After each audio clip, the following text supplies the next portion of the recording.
بسم اللہ الرحمن الرحیم۔ السلام علیکم۔ آج کا موضوع ہے خارش۔ خارش کی تینوں اقسامیں الگ الگ بیان کی جا رہی ہیں تاکہ علاج معالجے میں غلطی نہ ہو۔ سب سے پہلی چیز ہے اعصابی خارش، تر خارش، رطوبتی خارش۔ یہ اے پازیٹیو اور اے نیگیٹو سفید، سلم اور سمارٹ اور چربیلے لوگوں دونوں کو لاک ہوتی ہے۔ اس کے اندر منہ کے اندر زبان بھری ہوتی ہے، یعنی پر زبان جسے کہتے ہیں، یا بڑی زبان کہہ لیں۔ بڑی زبان ہوتی ہے، اوپر سے سفید ہوتی ہے، کرورے کا رنگ سفید پانی کی طرح ہوتا ہے، وزن میں قدرے بھاری بھی ہوتا ہے۔ بعض اوقات اس پیشاب کے اندر ایک لائن دیکھنے سے محسوس ہوتی ہے، یا کچھ دیر پڑا رہنے کے بعد کافی رطوبت نیچے بیٹھ جایا کرتی ہے۔ اعصابی لوگ، سفید چربیلے لوگ، ان کی آنکھیں سفید یا نیل گوں ہوتی ہیں، اور جن کو خارش ہوتی ہے، یہ خارش کنجرانوں سے شروع ہو کے پورے بدن میں پھیل جاتی ہے۔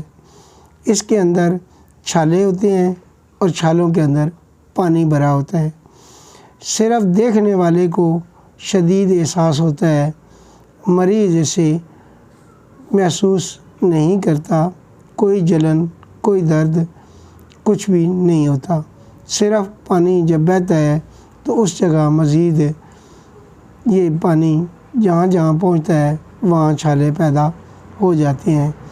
یہ عطش کی ہی ایک قسم ہے جو خفیف ہونے کی وجہ سے خارش کا نام دیا گیا ہے۔ اس کے علاج معالجے میں جو چیز مفید پائی گئی ہے وہ عضلاتی اعصابی سے عضلاتی غدی ادویات ہیں۔ اس کے اوپر لگانے کے لیے، ایسی خارش کے لیے دار چینی کا تیل انتہائی مفید ہے، اور اس سے بہت جلدی افاقہ ہوتا ہے۔